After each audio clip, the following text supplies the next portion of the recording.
Shalom, Kol Halal, Yahweh, Bahasham, Yahushai, Bahasham, Rakaha, Kwadash.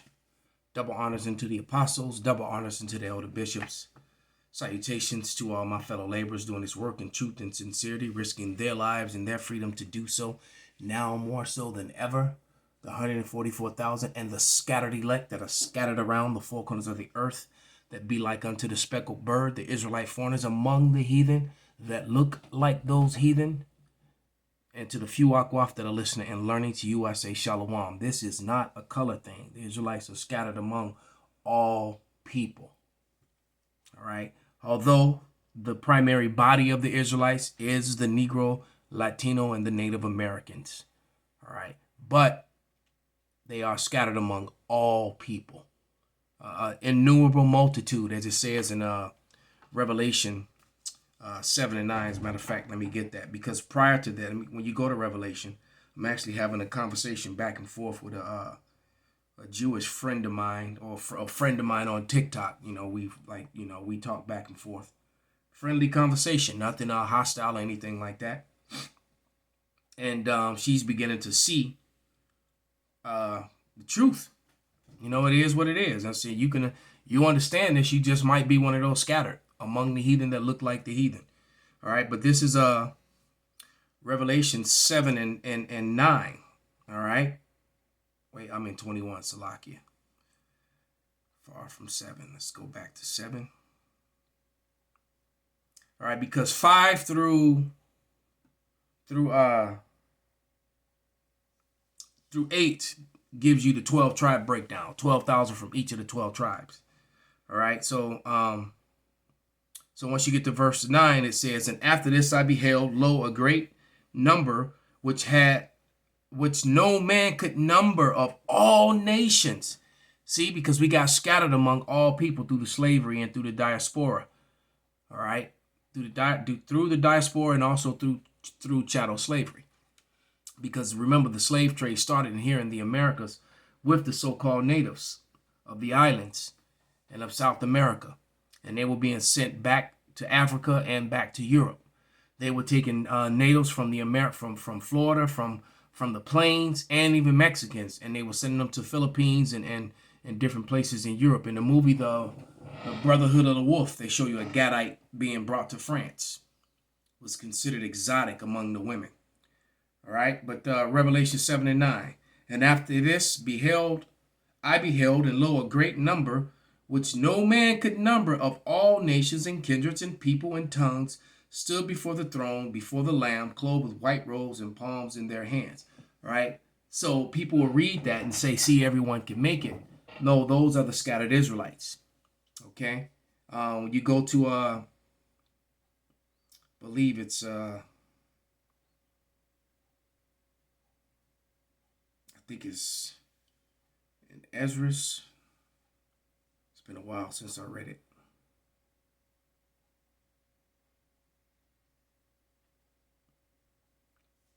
When it says, see, the first or second Ezra's, when it breaks down the ones who were getting crowned by one that was taller than them, that with palms in their hands. See, the second Ezra's 1 and 2, first chapter. It's been a while.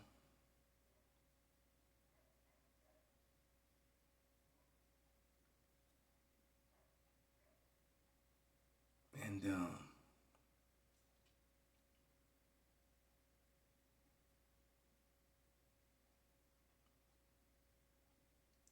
just bear with me for a moment. Yep, found it. All right. And it's second Ezra 2 and I'm gonna start at verse 41. 40. "Take the number, O Zion, and shut up those of thine that are clothed in white, which have fulfilled the law of the Lord." So you have to actually be trying to keep the law to the best of your ability here on this side prior to the Lord coming back. All right, Christianity, they teach that the law is done away with. All right, and it reads, "And the number of thy children whom thou longest for, fulfill, beseech the power of the Lord, that thy people, which have been called from the beginning, may be hallowed. So in Ephesians, the first chapter, all right, verses 1, Ephesians 1, 4, and 5, and then you jump to verse 9. It's clear that the Israelites were the first fruits, the elect of Israel, all right, were the first spirits ever created. Okay, when you read the creation story, when it says God, that's Elohim, plural. All right, you know so Yahushua was the first spirit ever created, and the Word became flesh. All right, and the flesh was with God. He was the first spirit ever created, and was given up, and he created the rest of the archangels and the elect, and then so those powers together with the elect helped the Lord. They were there in the beginning of creation and created everything. All right, Christianity will read God and make it singular. All right, the Most High, that creation was done through His power, but through His Son. All right, we imbued with the power to do so. So by default, you could say that, but to be accurate with it, the word there for God is Elohim, meaning plural. All right, and we know, that there's 7 powers in heaven. All right, and then you have the elect who were cast down here on earth, those giants who were cast and just became regular men. Giants meaning great men. They were renowned men, and they were put into chains of darkness. That's why in Psalms it says, Psalms 86 and 2, it says that you would ye are gods, but you would die like men. I'll get that after I finish this. But let me get back into 2 Ezra 2. And it says, 2 Ezra 2 and 42. And I, Ezra, saw upon the Mount of Zion a great people whom I could not number. And they all praised the Lord with songs. And in the midst of them there was a young man of high stature, taller than all the rest, and upon every one of their heads he set crowns, and was more exalted, which I marveled greatly. And I asked the angel and said, Sir, what are these? And he answered and said, These be them that have put off the mortal clothing, and put on the immortal, and have confessed the name of God. Now they are crowned and receive palms. All right. This matches right up with Revelation, the 7th chapter and the 9th verse. Same vision. Ezra's got a vision of it even furthermore than John did. John had no idea who they were because they didn't look like the typical Israelites. And when you understand that the Israelites were scattered among all people, all right, among the heathen that looked like the heathen, then you begin to understand. And that is something that did not happen to Marcus Eli Ravage. As a matter of fact, I have an image of him. I actually am holding that book that you see on the screen in my hand. And here is his image. And he is indeed an Amalekite. There he is. All right, and this was printed in and this is from a magazine, I guess.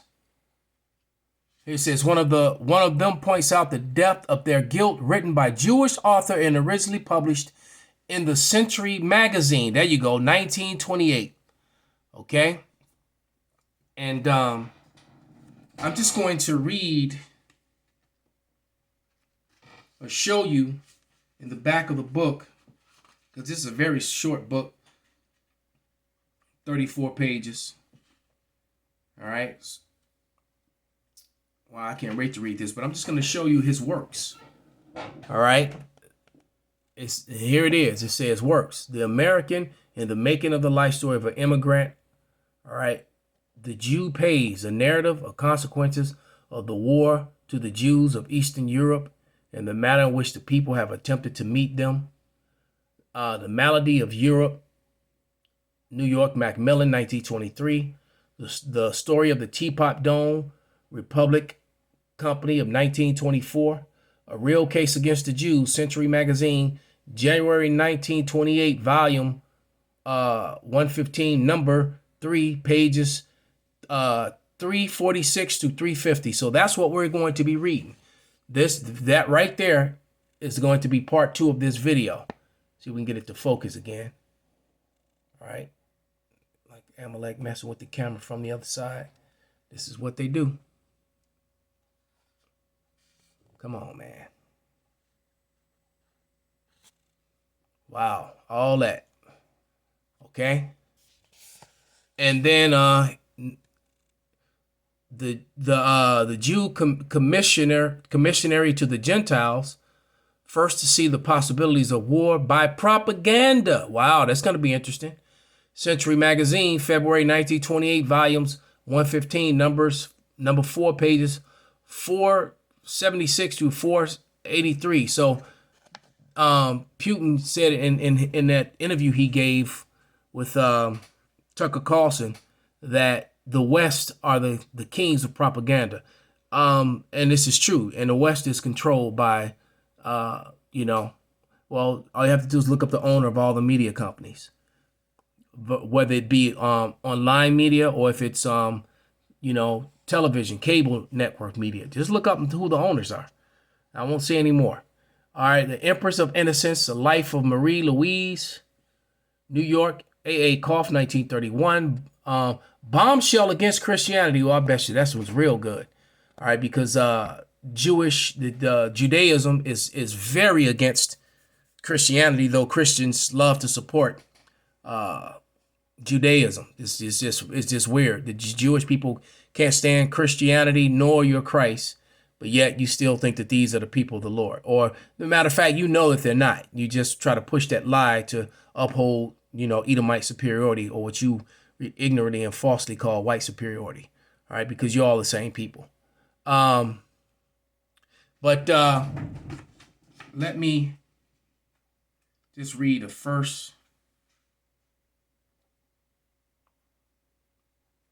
right here when it says something I read. I don't want to get too much into it, but it said if you understood, if white people understood the things that were done against them by the Jewish people, what you have to understand is that Amalek, all right, did not share the power seat with the rest of Edom. The only thing that they gave the rest of Edom was the false concept of something called whiteness. Oh, here it is, page 8. All right, we'll read this and we'll stop there. All right, this is page 8 of the very same book, and it says, written by a Jewish author and originally published in the Century Magazine in January 1928. This article asserts that if whites understood the depths to which Jews control our countries and their institutions of power, and the way in which they wield that power in an effort to destroy our interests, we would rise up and eradicate them immediately. This was written by this guy. Not my words, not my sentiment, just reading the information. All right. So what you have to understand is that Amalek is the first of the nations. All right. And the Lord said he would, was that Exodus 17, I believe? The Lord said he would have war with them from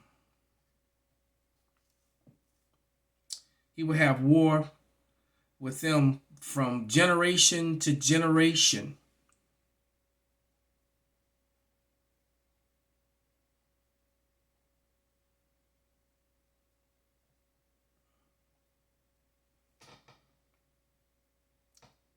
Yeah, Exodus 17 and 16.